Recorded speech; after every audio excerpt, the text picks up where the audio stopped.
ગઈકાલે સુરતના પાંડેસરામાં શંકાસ્પદ પનીર ઝડપાયું હતું। ભીડભંજન સોસાયટી પાસે એસઓજીની ટીમે દરોડા પાડી 1401 કિલો શંકાસ્પદ પનીર સહિત કુલ 28,44,000થી વધુનો મુદ્દામાલ જપ્ત કર્યો। અલથાણના કેશ હાઇટ્સમાં રહેતો મહેશ શર્મા નામનો વ્યક્તિ આ શંકાસ્પદ પનીર બનાવવાનું કારખાનું ચલાવતો।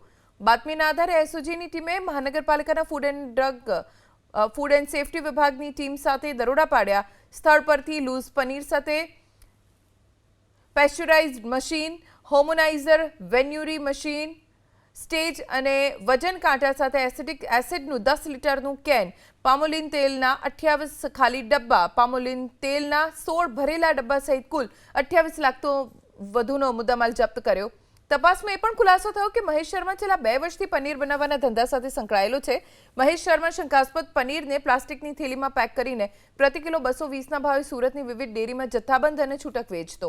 પોતે રોજ અંદાજે 400 કિલો પનીરનું વેચાણ કરતો। ફૂડ એન્ડ સેફટી વિભાગના અધિકારીઓએ શંકાસ્પદ પનીરના નમૂના લઈ તપાસ માટે લેબમાં મોકલ્યા।